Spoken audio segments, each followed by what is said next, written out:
I was seated in the second row, hands folded in my lap, feet flat against the carpet. The chair didn't creak when I shifted my weight. I made sure of that. The room already had enough noise. My aunt's voice carried cleanly across the reception hall. Too clean, too practiced. "She won't be handling anything," she said, turning slightly so more people could hear. "That's already been decided."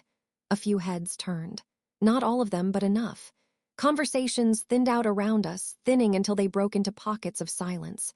I stayed where I was. My posture didn't change. Someone laughed quietly, not kindly.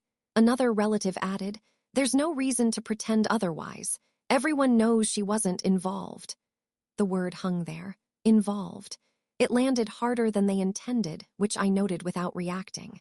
The memorial programs were stacked on the table beside the coffee urn. I picked one up and folded it once along the crease. The paper was heavier than it looked. That detail stayed with me longer than their voices did. My aunt continued, warming to the attention.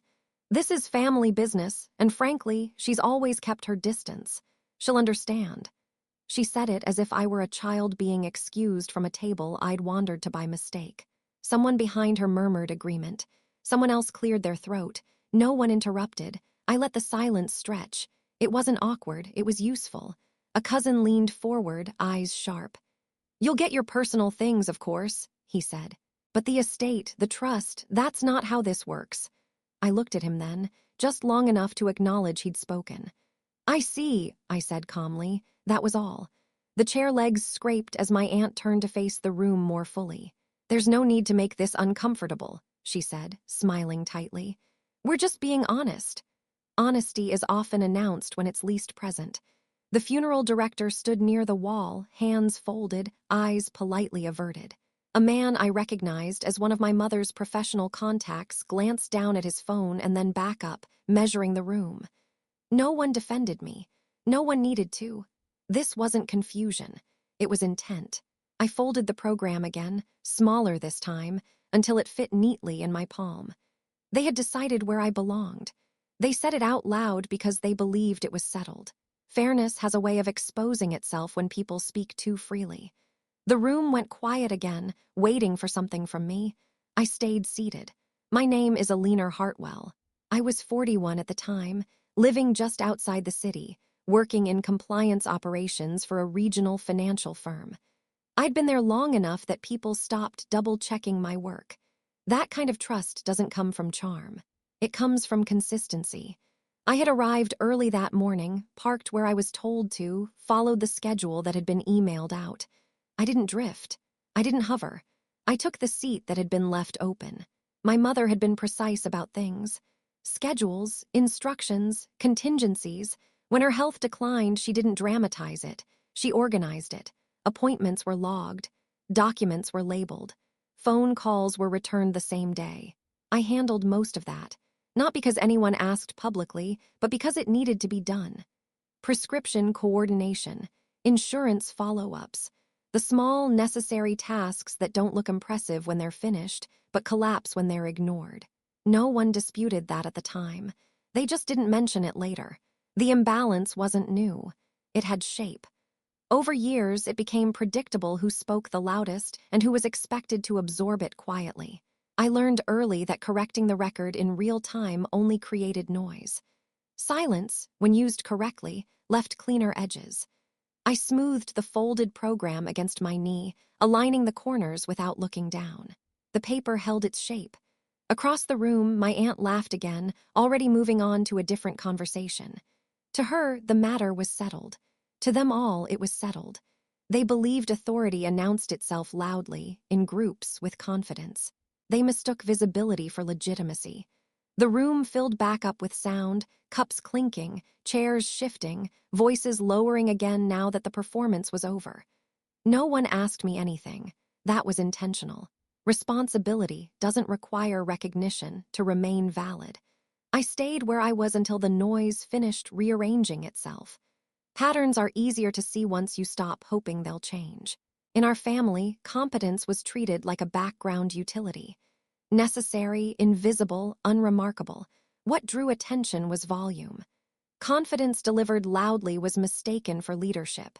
even when it produced nothing measurable. That arrangement worked for them because someone else absorbed the follow-through. When my mother first began missing appointments, it was framed as stress, then as exhaustion. By the time the diagnosis arrived, the calendar was already crowded with half-kept commitments and unanswered messages. I didn't announce that I was stepping in.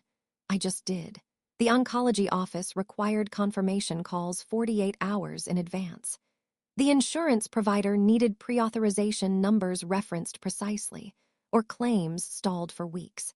Medication refills followed different rules depending on dosage and timing. I built a system that accounted for all of it: dates, names, reference numbers, a shared folder updated nightly. No one asked how it was managed. They only noticed when it ran smoothly. Family members visited when it suited them. Long weekends, holidays, they arrived with opinions and left with relief. I stayed. I tracked changes in medication. I updated the binder when a provider rotated out. I kept copies of everything because copies are what prevent delays. This wasn't martyrdom. It was logistics. When decisions were required, I asked my mother directly, documented her responses, and confirmed them later in writing. She appreciated that. She didn't like repeating herself, and she didn't trust memory where records would do better. There were moments when my restraint was misread. Silence, in our family, was interpreted as agreement. I allowed that assumption to persist because correcting it served no immediate purpose. Disputes take energy. Systems conserve it. At one point, an uncle suggested a different approach to her care. He hadn't reviewed the records. He hadn't spoken to her doctors. He spoke anyway. I listened, thanked him, and continued as planned. The suggestion never surfaced again. I kept my notes current. I logged expenses down to the dollar. Over 18 months, the total out-of-pocket costs I coordinated exceeded $40,000. Reimbursements came back clean because the submissions were clean. That kind of order tends to go unnoticed by people who don't create it. I met with professionals when necessary, not socially. Formally, offices with reception desks that asked for names and identification. Conference rooms where documents were placed squarely on the table and not touched until everyone was present. I learned quickly who took preparation seriously and who relied on improvisation. I adjusted my expectations accordingly. At no point did I assume recognition would follow. That assumption creates disappointment. Instead, I positioned myself where information moved cleanly and decisions held weight. A folder sat in my apartment, updated quarterly, labeled simply and stored where it wouldn't be damaged. It wasn't sentimental. It was complete. When my mother spoke about the future, she did so in practical terms. Not emotionally. She valued clarity. So did I. Fairness isn't loud. It doesn't announce itself when it's being assembled. It waits until someone tries to ignore it. The first formal meeting took place 6 months before my mother died. It wasn't dramatic. No speeches. No raised voices. Just a conference room with a long table, a glass pitcher of water, and a stack of documents arranged in careful alignment. She asked me to attend because I understood process. That was the extent of the explanation. The attorney spoke in measured terms, outlining structures that already existed. Trust instruments drafted years earlier. Contingency clauses updated after my father's death. Authority lines clarified, not created. Nothing was done in haste. Every change had a date. Every date had a reason. I listened. I asked questions only when precision required it. The trust was designed to hold assets, not emotion. Property interests, investment accounts, cash reserves earmarked for specific obligations, distribution conditions spelled out in language that resisted interpretation. My mother had insisted on that. Ambiguity invited conflict. She preferred limits. The role assigned to me wasn't symbolic. It came with obligations and restrictions, oversight requirements, reporting timelines, third-party verification, a system that functioned whether anyone approved of it or not. I reviewed the documents at home later that week, slowly, with a pencil, not a pen. I flagged sections that referenced external confirmations and followed those references until I reached the source material. Nothing was assumed. Everything was confirmed. There were follow-up meetings, not many, but enough. One call was rescheduled because a signature had been executed incorrectly. Another was delayed while an institution verified archival records. These things take time. Time was accounted for. I kept copies of correspondence, certified where required. Digital backups stored separately. I didn't discuss the details with family. There was no obligation to. Disclosure without necessity creates noise. At one point, my mother asked whether the structure felt excessive. I told her it felt complete. She accepted that answer. The trust included provisions for family members, conditional, staged, and supervised. It also included clear authority lines for administration, authority that didn't depend on consensus, authority that couldn't be overridden by volume or proximity. Once established, the system required maintenance, not intervention. Quarterly reviews, annual confirmations, notices sent and acknowledged. I handled those quietly, as instructed, even after her condition worsened. The binder I kept grew thicker, then stabilized. That was how I knew it was finished. When my mother died, the system didn't activate emotionally. It activated procedurally. Notifications went out according to schedule. Access controls shifted exactly as written. Nothing accelerated. Nothing stalled. I attended one final meeting alone. The attorney confirmed receipt of the death certificate, verified identity, and reviewed the next steps. He slid a document across the table and waited. I read it in full before responding. Understood, I said. That was enough. Outside the office, the city moved at its usual pace. People hurried. Traffic stalled. None of it registered. Systems don't react to noise. They respond to triggers. By the time the funeral took place, everything that needed to exist already did. No one needed to announce it. No one needed to believe it. The structure was in place because it had been built deliberately for reasons that predated conflict. Order doesn't require permission once it's established. It only requires execution. The follow-up meeting was scheduled for a Tuesday morning, 2 weeks after the funeral. The notice came by email, neutral in tone, addressed to everyone at once. Time, location, purpose stated plainly. A conference room had been reserved on the 3rd floor. Long table, neutral walls, water glasses already set out, evenly spaced. The documents were stacked at the center, squared and untouched, as if waiting for permission to exist. I arrived early and took a seat halfway down the table. Not at the head, not at the end, close enough to hear without leaning forward. I placed my phone face down and folded my hands once, then left them still. Family members filtered in with confidence restored. The funeral had ended without disruption. Their version of events had held in public. That mattered to them. My aunt spoke first, before anyone else could. "We're all here now," she said, smiling tightly. "Let's get this over with." No one objected. The attorney entered last. He greeted the room professionally and took his place. A trustee representative joined him, quiet, observant, carrying a thin folder that stayed closed. Silence settled as the door shut, not awkward, expectant. My cousin glanced at me and then away. He didn't bother lowering his voice. "This won't take long," he said. "It's straightforward." I didn't respond. The attorney adjusted his chair and rested his hands on the table. He didn't reach for the documents yet. That delay mattered. People tend to speak into pauses when they believe they control the outcome. "I assume we're aligned," my aunt added, nodding toward the center of the table. "There's no need for complications." I focused briefly on the rim of my water glass. It had been filled precisely to the same level as the others. No spills, no condensation. Order was already present.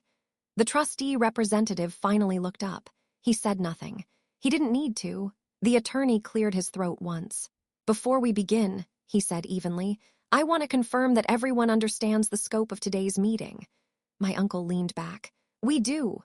Another pause followed, longer this time. No one filled it. I remained seated, posture unchanged.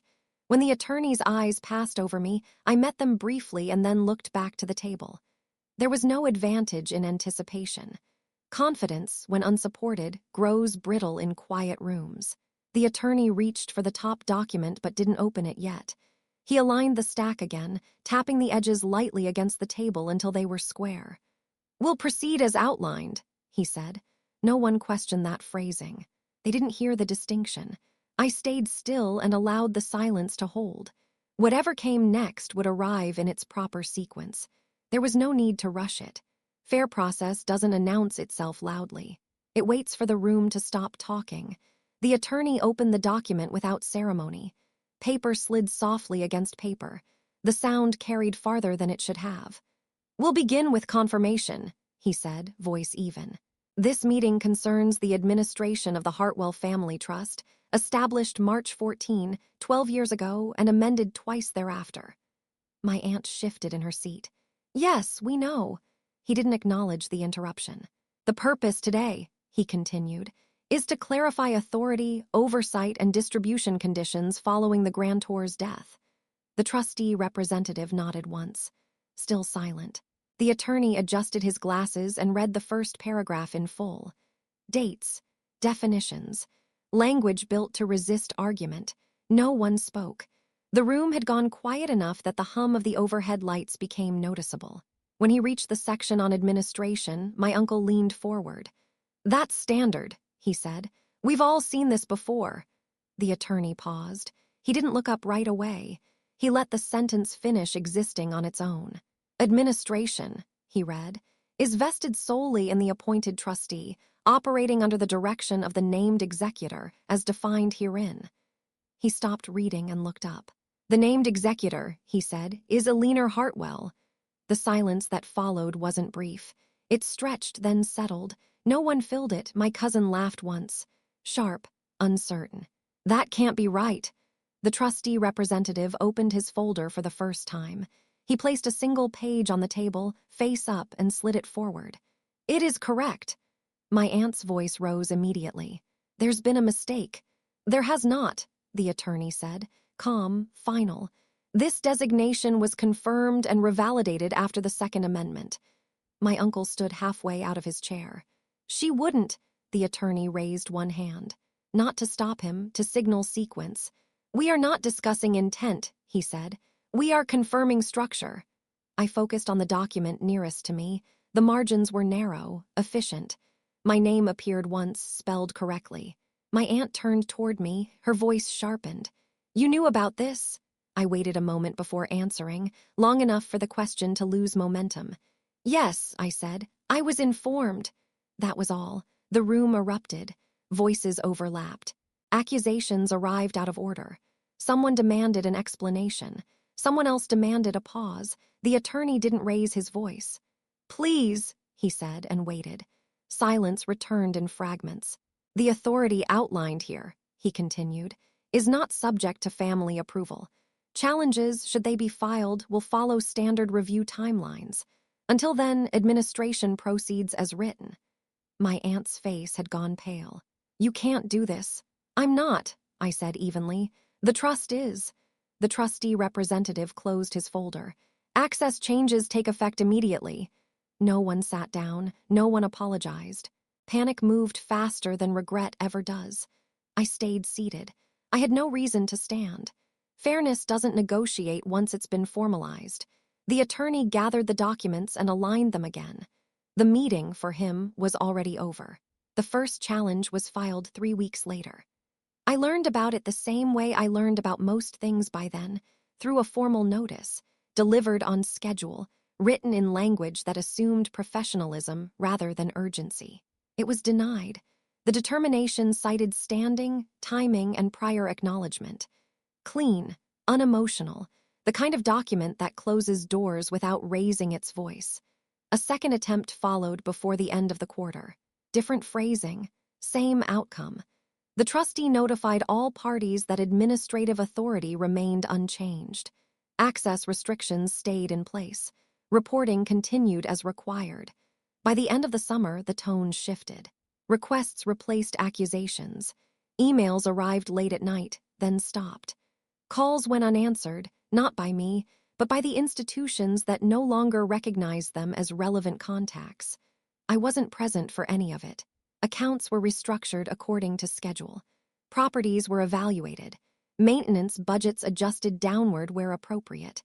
Distributions that depended on compliance stalled where compliance failed. There was nothing dramatic about it. Systems rarely are. A certified letter arrived one afternoon confirming the conclusion of all pending reviews. I read it once, then placed it back in its envelope. The paper was thin, efficient, final. By the end of the year, the social consequences became visible from a distance. Invitations thinned. Shared events disappeared from calendars. People recalibrated who they stood next to and when. That kind of contraction happens quietly without announcements. I heard none of it directly. That wasn't avoidance. It was design. The trustees' quarterly report arrived on time as it always did. Figures aligned. No anomalies.